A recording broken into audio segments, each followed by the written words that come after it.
So in this Sonya Massey case, her husband was led to believe that the intruder unalived her. You see what I'm saying? The reports from law enforcement originally said that it was self-inflicted, but the body cam said that you felt that you had the fear for your life because of a pot. Boiling water in a pot. So now Sonya Massey joins the long list of black people that's unalived in their own home, where they pay bills at.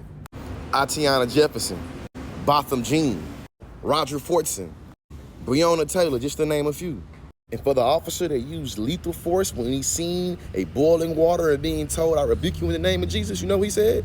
Dude, I'm not taking effing boiling water to the effing head. And look, it came to our feet too. That's what Grayson said. Minutes after he did what he did, he spoke to another law enforcement figure and said this. She had boiling water and came at me with boiling water, he said in the video. She said she was going to rebuke me in the name of Jesus and came at me with boiling water. And you use extra lethal force. And now people got to have a whole funeral. So to me, it makes sense that Sonya family is accusing law enforcement of attempting to cover it up because you had too many conflicting reports. Then the worst thing I could have did was watch that body cam footage. Like, I wish I wouldn't have watched it. In conclusion, I recognize that police brutality has been normalized in our world so much that we don't even talk about that much no more on TV because there's other shit going on and we're used to that. Dogs bark, 2 + 2 is 4, and hey man, they gonna like to use extra force when they're dealing with us.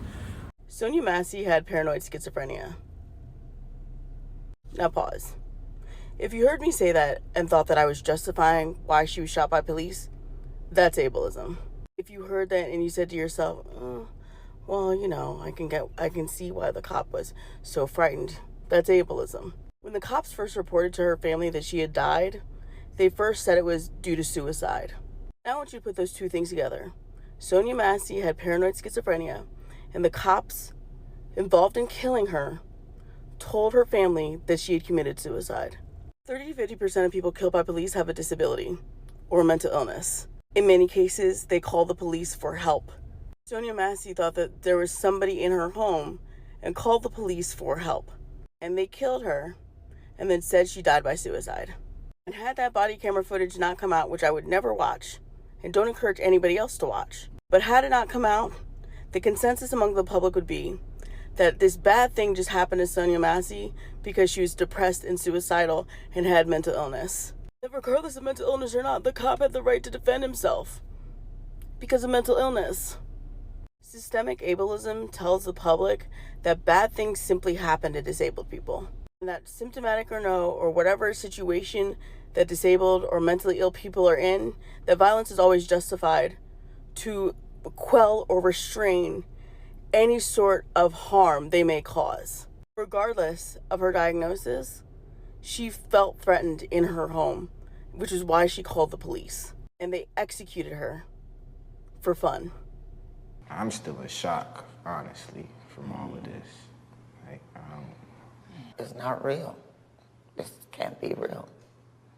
I don't know how this could be real. I'm sorry. I'm sorry. Best cooker, like, I'm not gonna lie, she cooked me the best food. I love her food, honestly.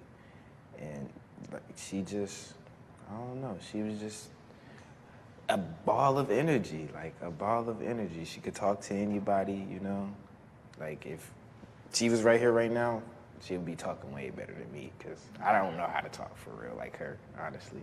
But I don't know, all I can say is she's just the most loving person ever. I don't know, that's the person that made me just feel so loved. A good mother. She was very smart. And she's always helping everybody but herself. She was sick, but she still went to work. She went home. She was a homebody. She wasn't a drinker and a smoker. She was just a homebody. And her kids would go to school, go home, and go to their rooms and play on their computers or go to TikTok, and she'd be in the kitchen cooking.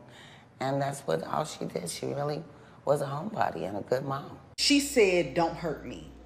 That was one of the first things Sonya Massey told the cops that indeed ended up unaliving her. Some people in my comment section had questions and I'm gonna answer them. She called the police to her home because she felt unsafe. So she's sitting on the couch and they're asking her for her identification so they could just make a report. And so one of the cops says to, hey, we don't need a fire to start, and basically was telling her to like turn off the fire on her stove. That's when she went to her stove and she grabbed the pot of water that was on her stove and she was going to dump it in the sink. And as she was dumping the water, one of the cops stepped back, and it was like a little joke there about like not wanting to get hot water on them. So she says, I rebuke you in the name of Jesus, like twice.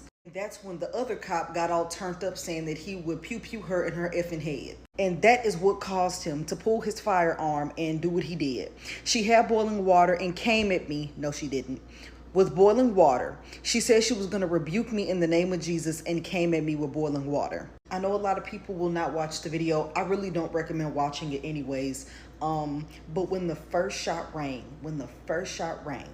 she was not coming at him. She did not throw the water. She had ducked down already. Like she had already ducked down and fell down so that she could show him that she was not a threat to him. And after she showed him, because she was never a threat to him, but after she really showed him, I am not a threat to you. She even apologized before she dropped down.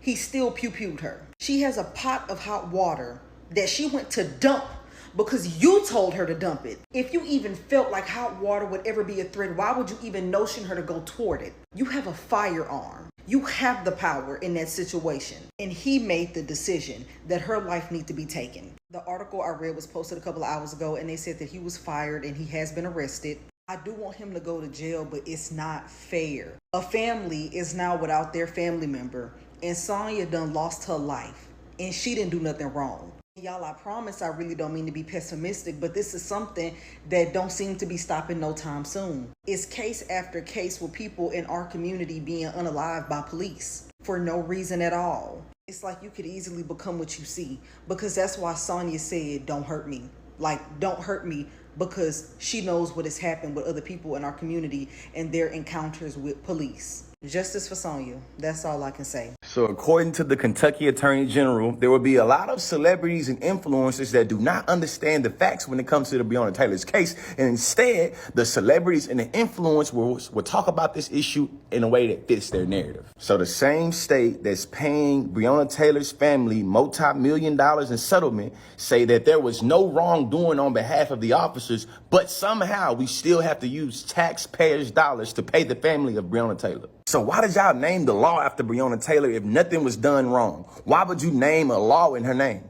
I know when my intelligence is being insulted, and I know when I'm gaslighting, and Mr. Sir, you in Kentucky, you gaslighting us and you playing us for a hoe. So you named the law after this woman, you paying this woman's family money, but you ain't did nothing wrong. Sound like a contradiction to me, man. Another thing, too, you know how many homeboys and family members I got that's locked up for being an accessory to the crime? Because the judge told them that because you were present when a crime was being committed, it's like you committed the crime. How is these